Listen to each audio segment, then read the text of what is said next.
What is going on, y'all? Thank y'all so much for joining us. This is Ending the Stigma. My name is Chris, and this is a very special episode. If y'all been following along for any amount of time, you've seen me just talking about going to Memphis and getting the Ravens started and all that kind of stuff. So it's really special to be going live. Not only to be going live from Memphis, but I am in Ben and Jess's house. Like, I've actually finally been able to meet them in person and hang out with them and love on them and get loved on and all that kind of stuff. So this is just like, I'm on cloud nine. This is also the very first time that I've ever gone live with someone sitting in the same room with me. Usually I do it virtually. So it's a whole new experience in a whole new place, in a place that in just 48 hours I've grown to love. The people here are amazing. The community, or the recovery community here, is amazing. Like, it's despite just recently being named the 10th most dangerous city in the world, like, it really is an amazing place, y'all. And my guest tonight is no exception to that, or this afternoon. I did a post a couple months ago about getting ready to come to Memphis and talking about Ben and Jess. And Jade commented on it and was like, hey, I'm one of the people they help. So I was like, okay, cool. I want to be friends with you. So we became friends on Facebook. And then, like, just a month ago, maybe 3 weeks ago, I saw a YouTube video that her and Ben did, where she was telling her story. And it's just an amazing story, starting when she was very young. And she's still young, but it started when she was very young. And just everything she's overcome, getting clean, having a job now, a beautiful baby girl that I got to meet. She might pop up here in a minute. So anyway, this is Jade Rogers. I should probably put the chat on to see if anybody is chatting. I did not do that. Come on. Please load. Please restream. Act right. Oh my gosh. Oh my gosh. The chat's not loading, y'all. That's going to give me anxiety. It's like, hello. Yeah, I know it. It's buffering. Oh. Yeah. So anyway, I can't see if you're commenting, which really, really sucks, because that's my favorite part of going live. Should we restart the live? We can. Y'all hang tight. Do not go anywhere. It's going to go black for a minute, but I'll be right back.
We're back. Let's see if the chat will populate now. Yay! Boom, there it is.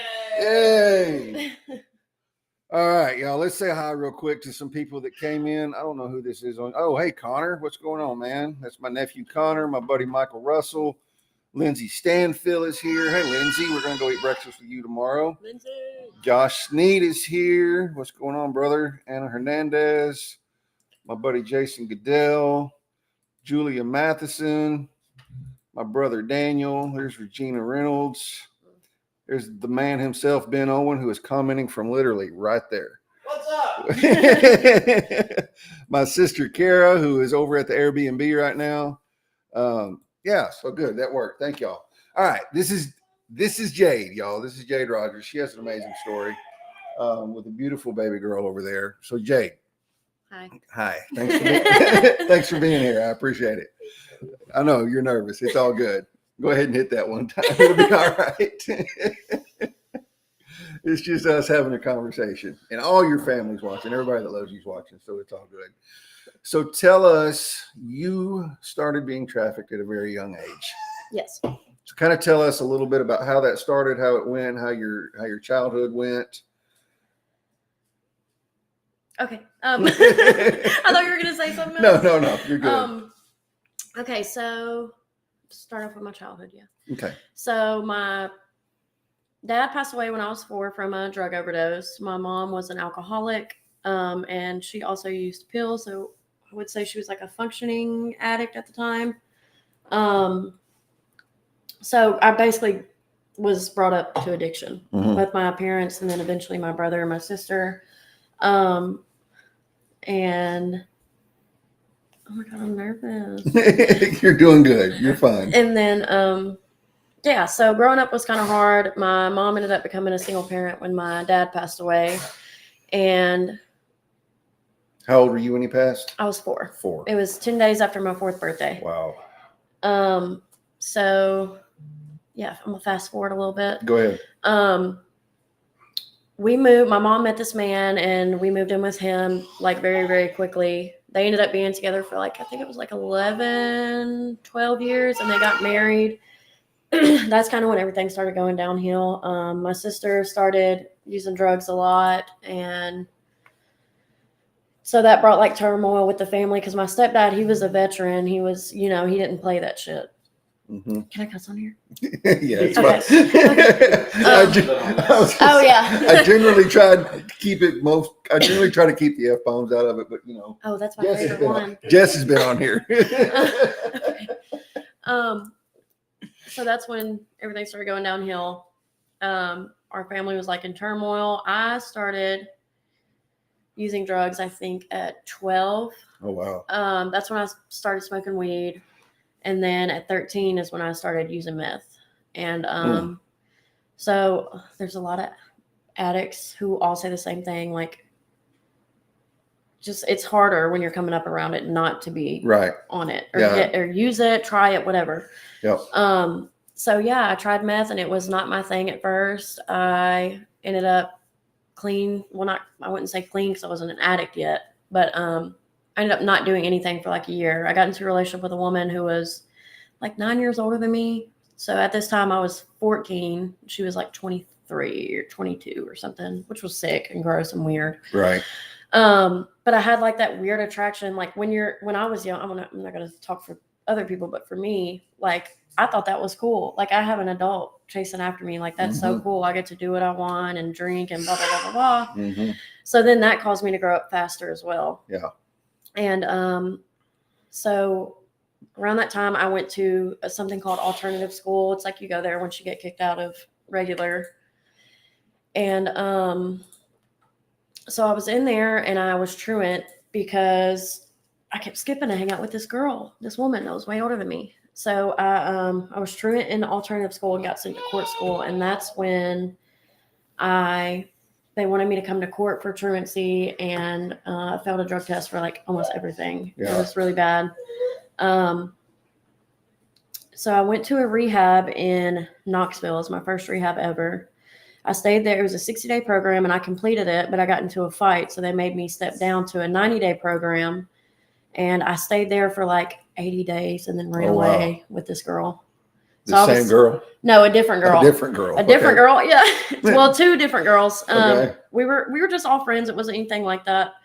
But I was tired of being there. Yeah. Yeah. And I was like so freaking close. Like, yeah. Anyways, yeah. So we ran away in Knoxville, and that's the first time I used IV methamphetamine. So.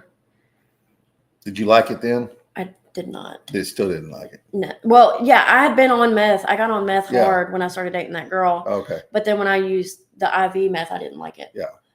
So I was on the run, I'd say, for probably like 2 or 3 months, and everything just kept getting worse and worse. And that's when I met my first pimp, I would say.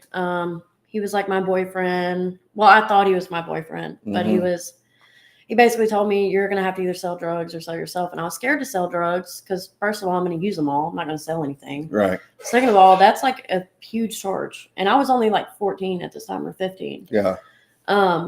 So I started prostituting. Yeah.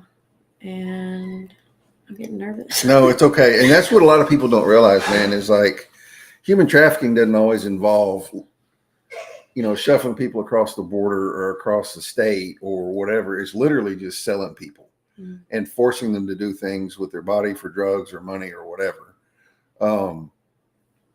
So this dude started basically just pimping you out, and you were 14. Yes. How long were you with this dude that was your boyfriend? And hang on, let's back up for a minute.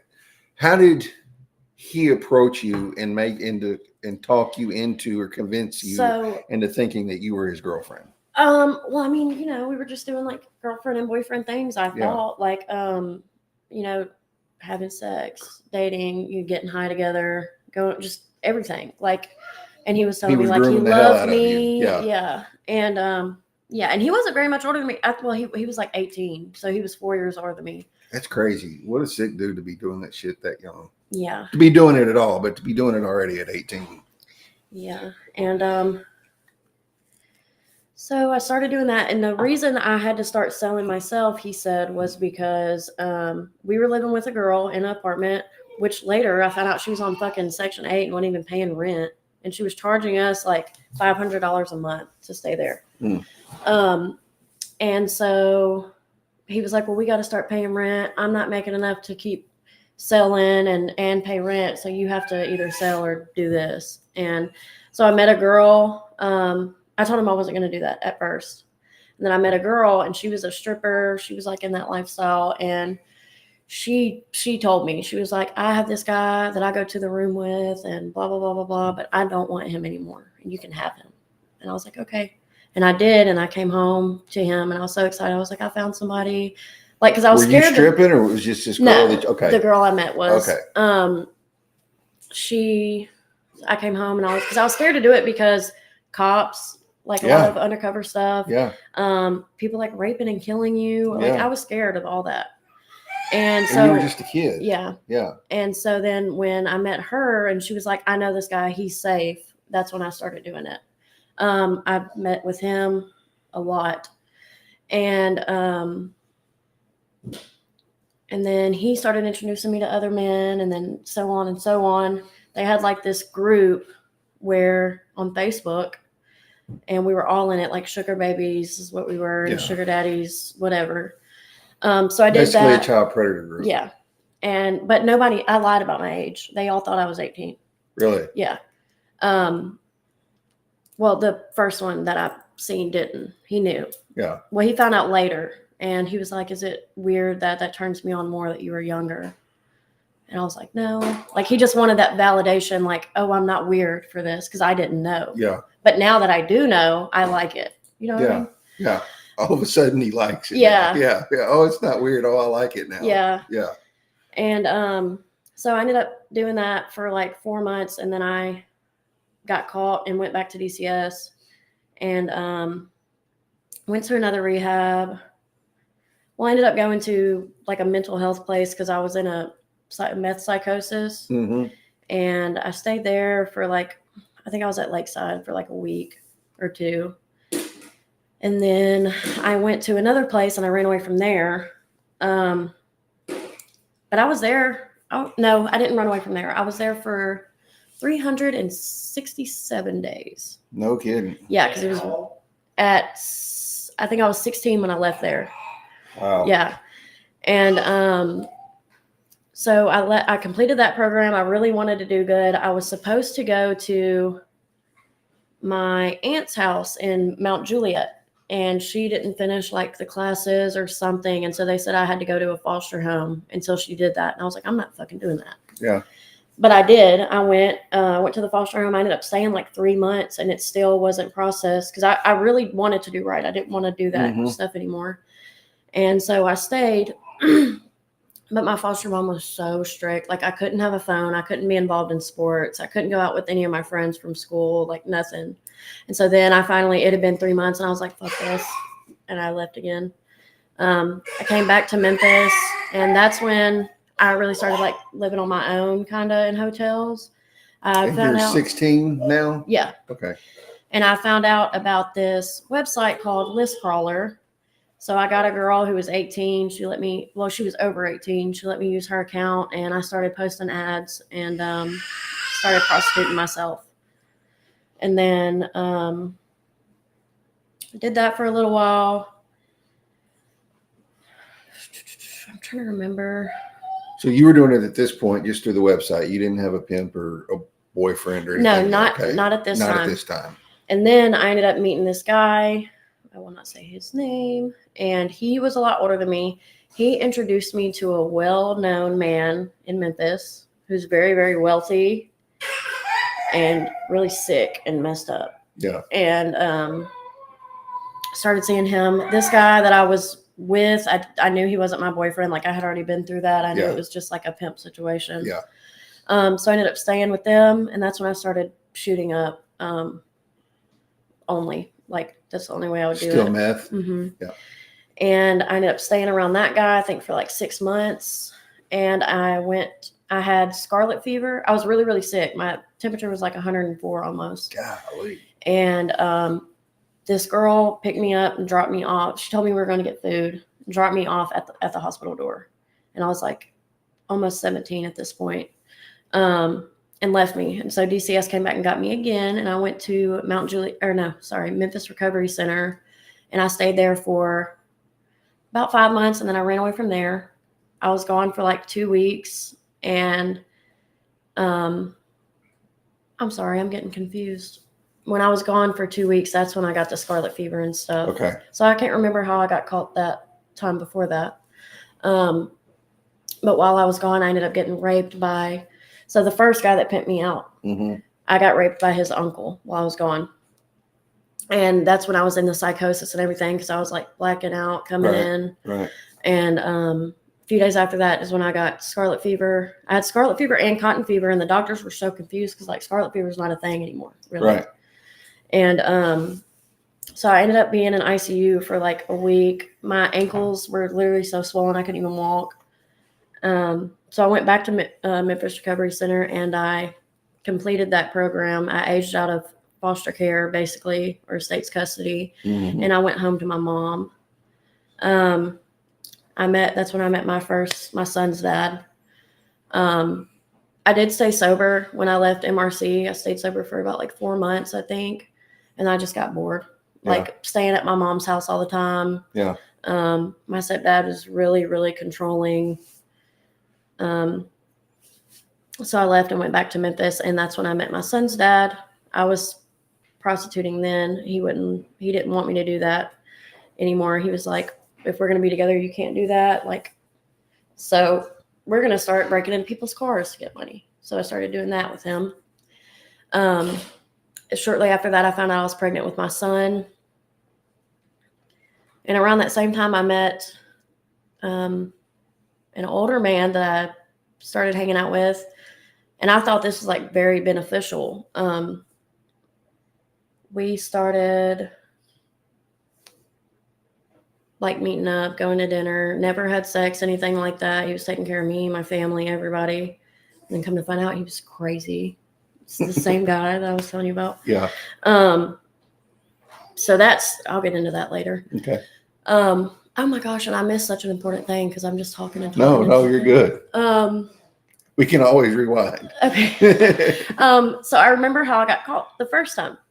I started dating a girl in Mississippi.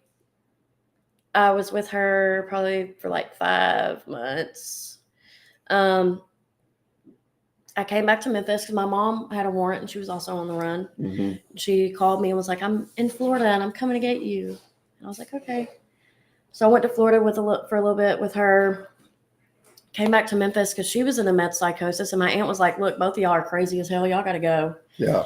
So we packed up, came back to Memphis, and my mom tried to turn me into the police. And I had like an 8-ball on me, and I ate it all and had a stroke.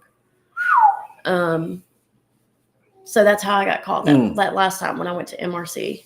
For everybody watching that doesn't know, an 8-ball is 3.5 grams, which is a freaking lot to eat all at one time. Yeah. I know needle junkies that would, like old school ones, that would shoot up 0.5 gram at a time, but 3.5 grams is a stinking lot of dope. So I ended up having a stroke. That's when I was in ICU. Went to MRC. Okay, now fast forward back again. Okay. Where was I? You were the older guy that was taking care of you. Oh yeah. Okay. I tried to stop getting in contact with him, but my brother is in prison.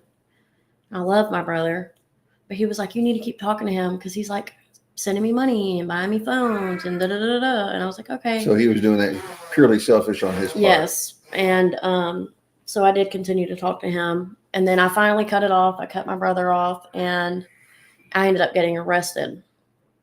Like I said, this man would do anything for me. So I called him and I was like, I'm in jail. And I was pregnant at this point. I was like 6 months pregnant. With your son? With my son, yeah. Yes. And I was still using. So I called him and he bonded me out of jail, which was stupid. But, my addict brain, I wasn't thinking like, oh, maybe if I stay in here, I'll stay sober. I was thinking like, I want to get the hell out of here right now. Right. And I did. And so then I had to keep that relationship with him. But that was my first time ever being in trouble.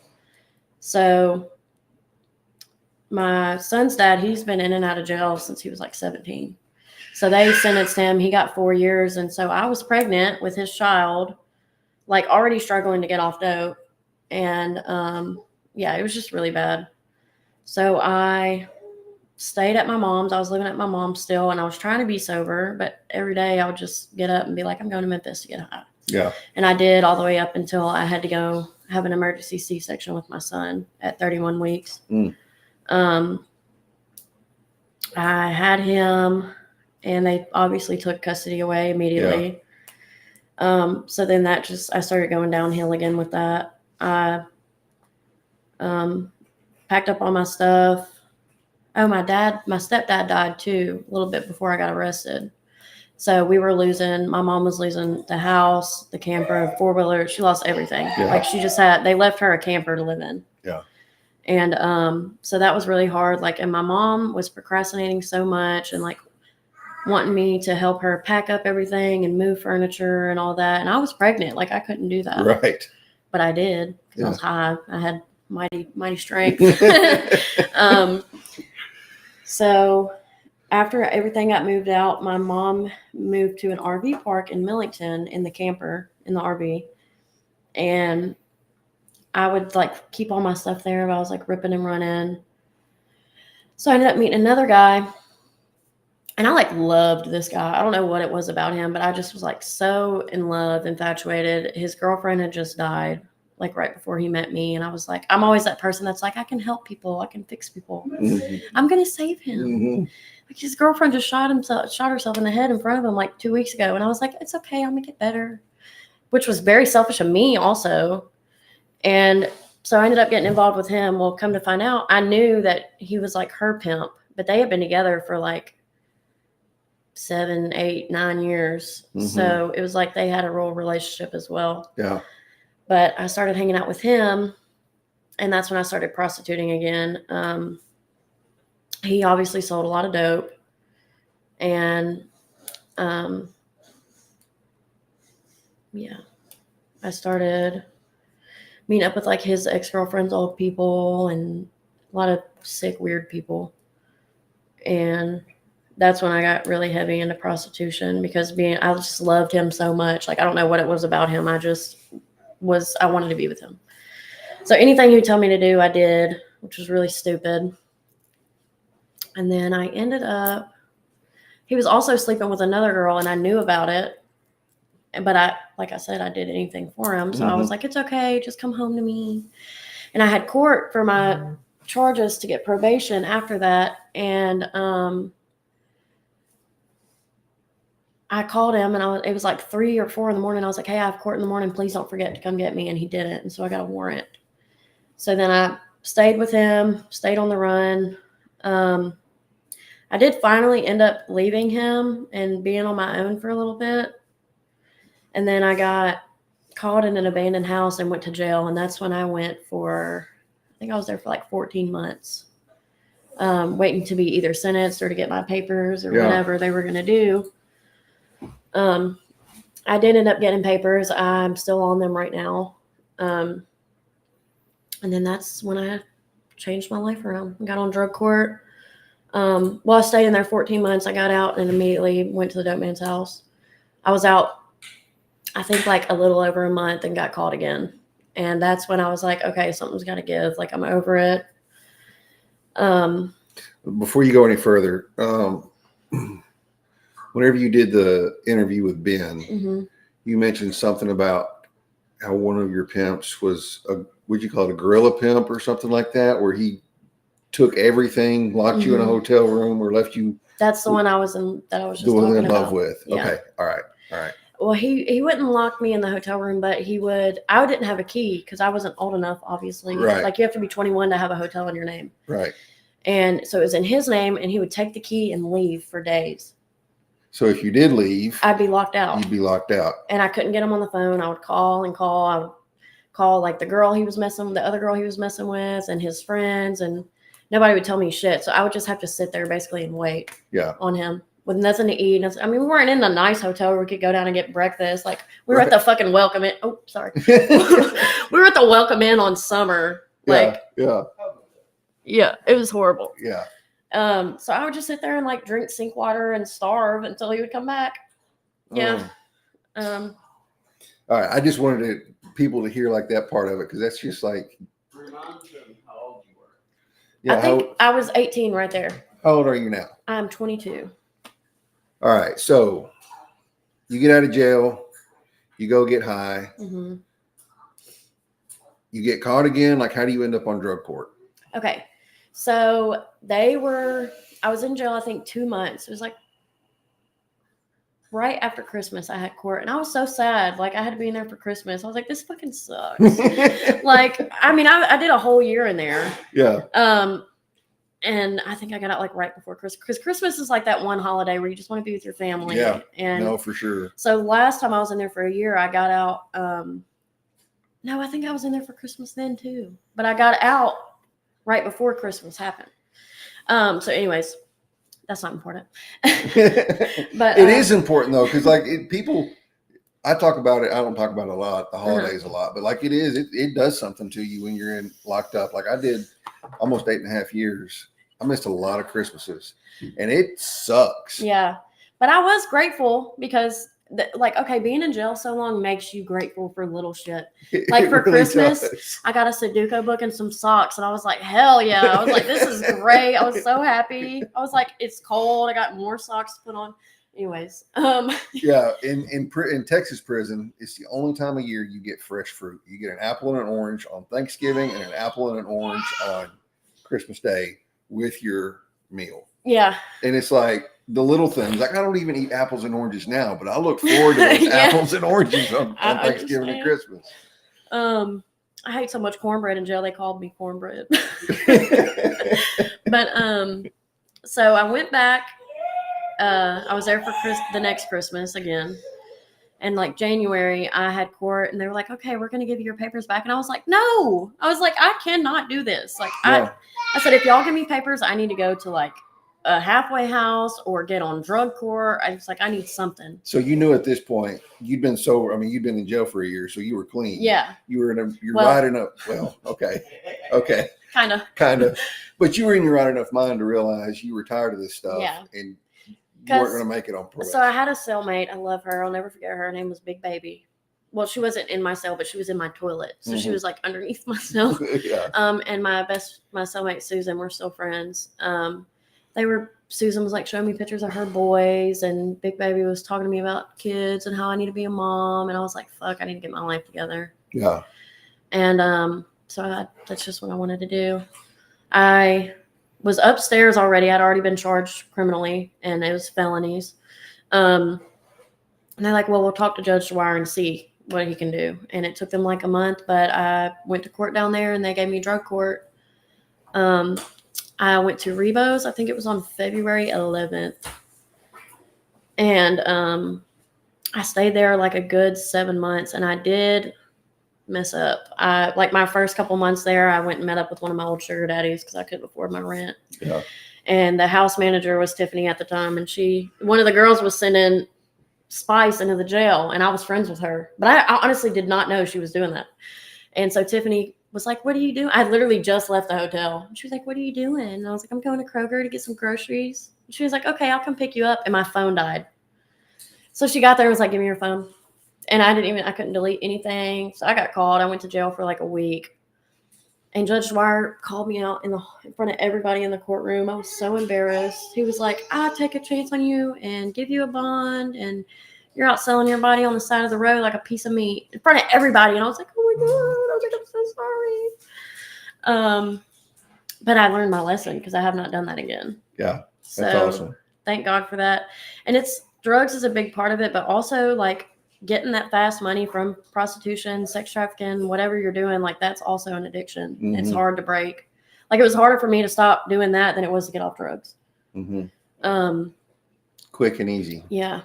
Well, maybe not easily. Not mentally easy, easy. but yeah, quick and easy, basically. Yeah. So yeah, I was on drug court for, when did I meet Samuel? I don't even know. I think I was on drug court for like almost a year. Yeah, it was after you got out of rehab. No, February, March, April, May, June. I met Samuel 4 months after being on drug court. And I like jumped into a relationship with him, which I'm psycho, y'all, okay? Like, obviously I'm broken. I've been with all these different men and women and pimps and everything. So, like, I just want somebody to love me. Mm-hmm. So I started talking to him. He was also on drug court, but funnily enough, I met him on a dating app. And I was like, yeah. He was like, do you smoke or drink or anything? I was like, no, I'm on drug court. And he was like, me too. So we ended up like getting together and going to meetings and stuff like that. And then I posted something on his Facebook page, and his ex-girlfriend commented and was like, question marks. And so I called her, and I found out he had been sleeping with, or talking to her, sleeping with a girl that lived in Missouri, just like talking to all these people. And so my crazy ass was like, no, you're going to love me. And so I called all of them, and I was like, why are you talking to my boyfriend? Blah, blah, blah, blah, blah. So they all left him alone. And then there was me, and I was like, I love you. I'm here. Which was probably a sign that I should not have been with him. Right. But I love that shit. So we ended up staying together. I found out it was very, very toxic. We were, he was controlling. Mm-hmm. I was jealous. Mm-hmm. But I was just so jealous because he started the relationship off that way. Like, mm-hmm. How am I supposed to trust you? You couldn't even, right. let me know. Like if at the beginning we were talking and he was like, yeah, I'm talking to a few other people, I would have been like, okay. But for him to we were hanging out every single day. I was like, how do you even have time to cheat or talk to anybody else? Like, we're together every day. So then that became very tumultuous. We were in physical fights. I was trying to hide it because we were both on drug court and we both could have went to jail. Right. So fast forward a few months, I found out I break up with him. I'm like, look, I'm done. I'm over it. And then I found out I'm pregnant with Leah. And I think I found that out like a week after we broke up. So I text him and I'm like, I'm pregnant. What do you want to do about this? And he was like, you need to get an abortion. And I was like, I'm not doing that. Sorry. I did think about it for a little bit. Mm-hmm. But it's like I already lost my chance to be like a good mother to my son, which I know I still can. Right. But I'm not selfish enough to strip him away from a good life that he has. Like, he's well taken care of. They have money. He knows them as his parents. Mm-hmm. So why would I mess that up? And I can't provide everything like that. I'm a single parent household, So when I found out I was pregnant with her, I was like, this is like God giving me another chance to, be a good mom. So I kept her. We worked it out. Once I got pregnant, though, things got good for a little bit with him. But then it was like very controlling and possessive. Like, drug court was wanting to ban us from being together. And it was like, well, it's too late. We're kind of pregnant. Like, we're going to have to be around each other. Yeah. And then he wanted to get a house with me because I had left Rebos. I graduated Rebos and went to an Oxford house. Oxford was okay. I didn't love it. It was, just like a stepping stone. Right. And when I got pregnant, he went to drug court and was like, well, we need to live together. We need to be a family. I need to be there. And I did not want to move in with him. Already. He's scared, it was toxic. It was not good. Yeah. He started taking steroids and closer to the end of my pregnancy. And that's when stuff started kind of getting worse. I think he graduated drug court a week after she was born. So after that, he immediately started drinking. And I will be honest, while I was on maternity leave from drug court, I drank. And because he was drinking and he was like, do it. I was like, okay. So, but the way he was drinking, I knew it was going to quickly escalate to other things. Like he was drinking a whole bottle every day. Started smoking weed. He bought weed like 2 weeks before he even graduated drug court, and then got mad because he failed a drug test for poppy seeds or for heroin from a poppy seed. And he was like, no, I'm not going to graduate. I can't smoke. I was like, bro, you're acting like a crackhead right now, like about that weed. And so after she was born, everything was going okay. His parents came to town for like 2 months to help us with. Who is that? He just shows up as Facebook user. I forgot what I was saying. Oh, right after he graduated, he started smoking weed a lot. And then I found out from one of the neighbors that he was asking them where to get meth. And that's while. Oh, I remember that. Well, all right. I skipped ahead again. I skipped a very important part, like everything. I was gone from work for like, and I worked all the way up till I was like almost 9 months pregnant. Oh, wow. Because he couldn't hold a job to save his life because his fucking, I didn't mean what I said. He couldn't hold a job because of his anger issues. He like got fired from this one because he threw a drill at somebody or something. I was like, bro, you're psychotic. Yeah. So I had been on maternity leave, I think for like 8 or 9 weeks. And my first night back at work, I hadn't heard from them in like 45 minutes. So I'm like freaking out because he's not a very good person, obviously. And so I just had a feeling, and I was like talking to my kitchen manager, and I was like, I don't know, he's aggressive, and he's like too rough on her sometimes, because he would be like burping her, he'd be like hitting her hard. And I was like, you're too aggressive, you can't hit her that hard, and he'd get mad at me. But literally in the middle of me telling my manager, like, sometimes he's just too aggressive, he called me and was like, Leah's not breathing, bunch of shit.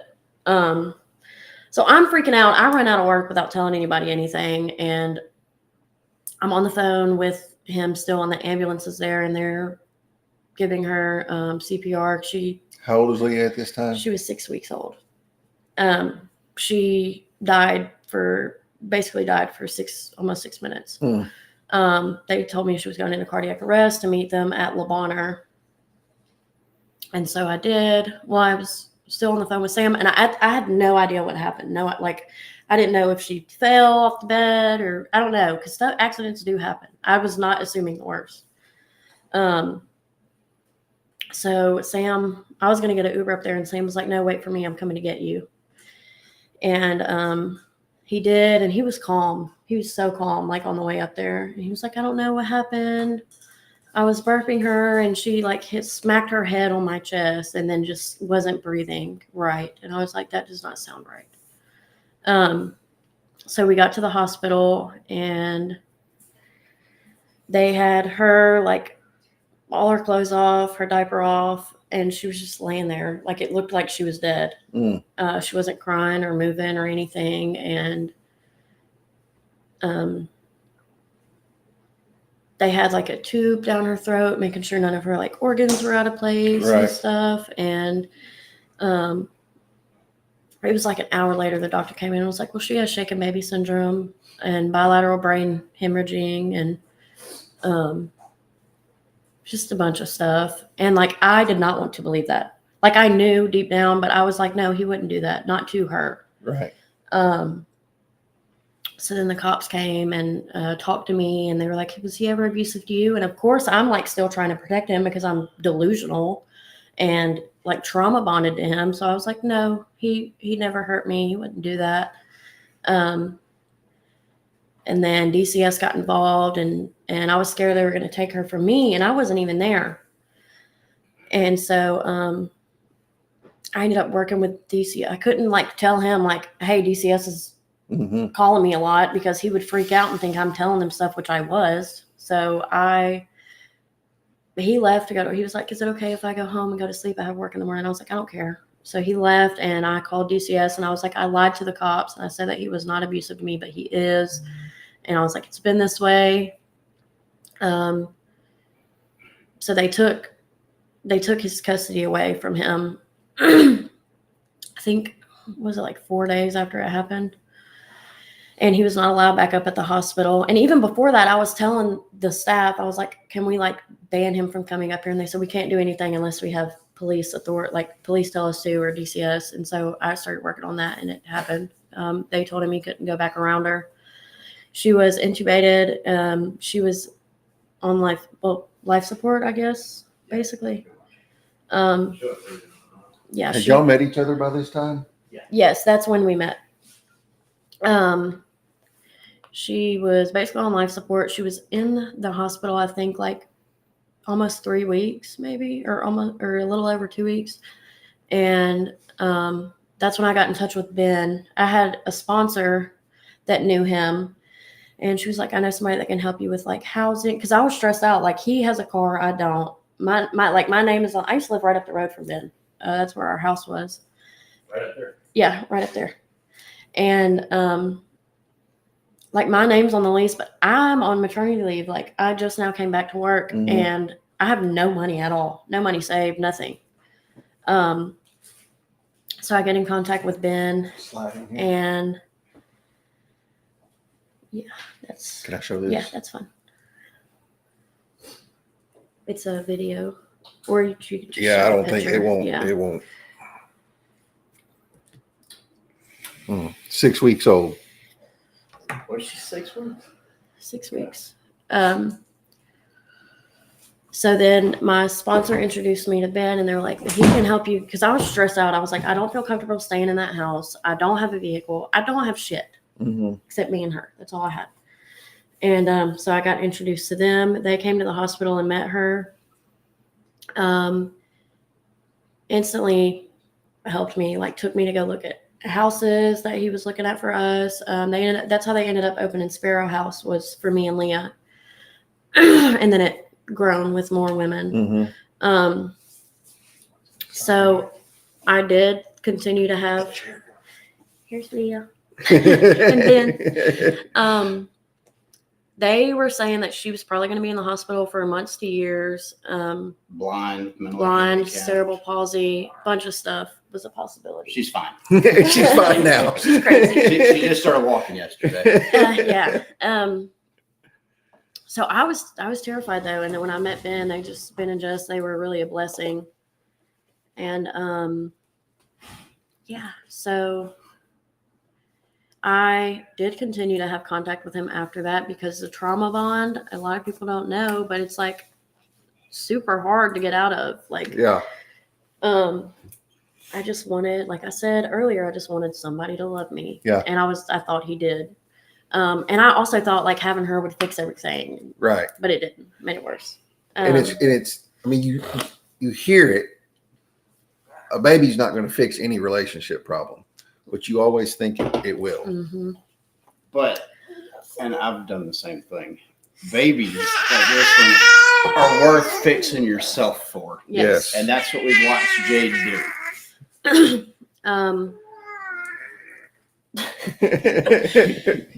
want goldfish? So, I did continue to have contact with him after that. But it was just still the same thing. He stayed on drugs. He had a chance to be in her life. They were like, we want you to take anger management classes, parenting classes, just all this stuff. And he was like, basically was like, nope, I'm not doing that. I want to keep getting high, which I understand. Like, I could not get sober for my son. I understand. Yeah. So I ended up cutting all contact with him. Then he went to jail for something else and called me and was like, I love you, please. I want to be a family. And I was like, okay, then you need to do right. And then he had me three-way this girl that he was dating, and she was like, I'm going to make your bond. God. Yeah. And she was like, I'm going to make your bond. And his whole demeanor changed. He was like, all right, Dad, I'm going to get out of here. And my goodness. Yeah, and so I was like, bro, you were just crying to me 5 seconds ago saying that you loved me and wanted to be a family and wanted to get sober. Yeah. I had heard this part. And I know this girl from prior stuff, from the Gorilla Pimp. Oh no.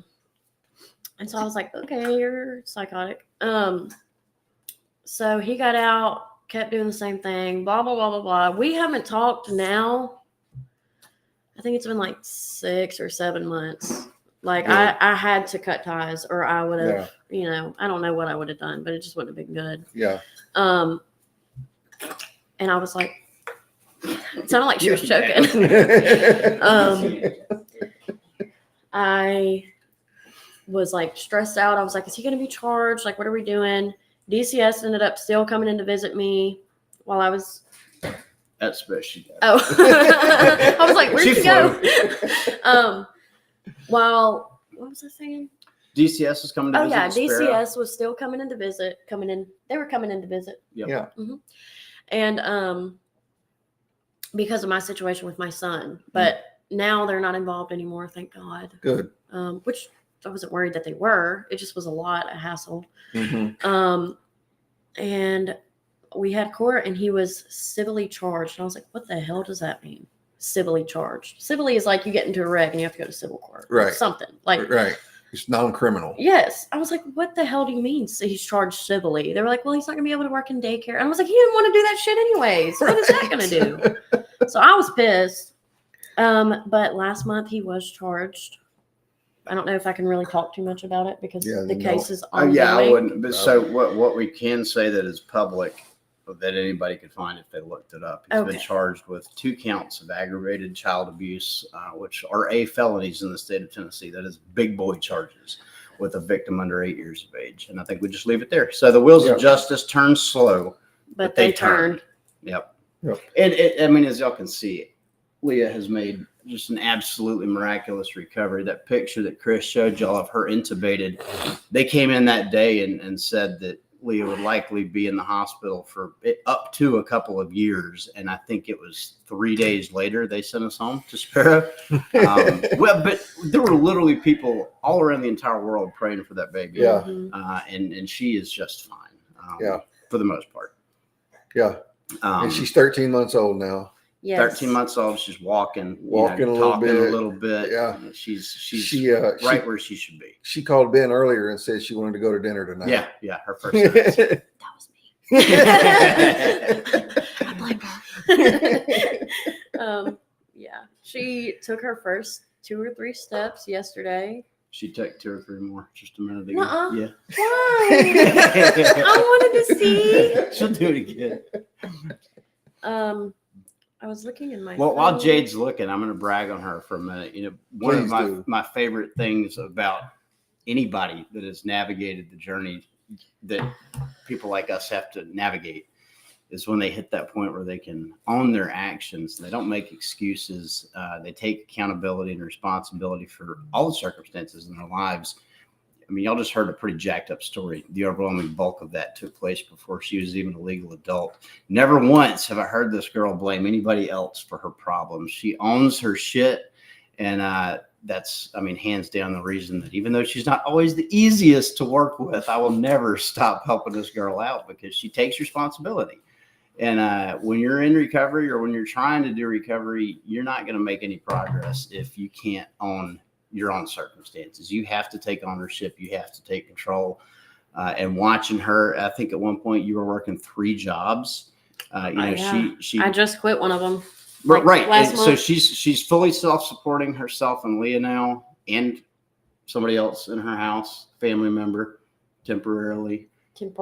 She's showing up for herself and she's showing up for other people. And nobody's recovery journey is perfect. None of us do this thing perfectly, but to be 22 years old and have gone through all of what she's gone through, I couldn't expect her to have done any better than she's done. She's a rock star. I love this girl. And just to be so young too, and already be clean and made the progress she's had, like statistically, people with Jade's past do not get clean at 21, 22 years old and clean up. Like I'm gonna push back on that a little bit. Well, I was gonna say I don't have not even. No, you're absolutely right. But to take it a step further, statistically speaking, a real addict or alcoholic does not find rock bottom this young. It is incredibly difficult for somebody this age, much less with that amount of trauma, to get off of dope. And it's been how long since you've been out of active addiction now? It'll be 3 years, December 1st. So not That's- a perfect journey, not clean the whole time, but out of active addiction. Yeah. And that's a huge milestone. You said you're 22 Mm-hmm. at 19, y'all. At 19, like that's crazy. Yeah. And I think one of the coolest parts about her story is that it wasn't perfect. She has had slip ups. It has been hard, but she's still doing it. She's still showing Yeah. up. She's still going to work every single day to provide for her and that baby. And she's doing this thing. Yeah. Yeah. And I've said multiple times in comments that like, I'm so proud of her. I had not met her until 4:15-ish, 4:30. So an hour and a half ago. Just how proud I was of her and how much I love her, just because it's so amazing what she's done. And like, she's got a bunch of people in her corner Yeah. rooting and praying. So Jess and I know a lot of people whose stories started just like this one, who are still out there 30, 40 years later, Mhm. not trying. And that's why this one's such a damn miracle. yep. It shouldn't take praise well. I know. I know. She got real. Thank you. Yeah. I know. We'll talk about it after this. Okay. Anything else you want to say before we get off of here? Any closing thoughts? Any? If I don't know. Okay. No pressure. You don't have to. Just what I said whenever I did the interview with Ben. If anybody is struggling with sex trafficking, drugs, mental health, anything, call somebody, and they will help. Yeah, that's the biggest thing. Life's better on this side of active addiction, I promise. Yeah. I was with Heather earlier, and she was like, "I'd rather have 1,000 shitty sober days than one day getting high again." Yeah. And I feel that. Yeah. Yep. For sure. Closed mouth doesn't get fed. If you need help, speak up. Speak up. There's a bunch of people that'll help you. Tons of them. A lot of them are in these comments. Yep. For sure. Jade, thank you so much for being here. Thanks I for having appreciate me. it. Kicked ass. You did great. All right, y'all. Thank y'all for joining us on Monday. I have Kristen Vaughn. She is a Yay! trafficking survivor too and works with trafficking survivors. So she'll be telling her story. So that'll be Monday night at 7 Central. And yeah, Leah. nummy to her tummy, whatever it was. All right, y'all. Love y'all. Thank y'all. And we will see y'all on Monday.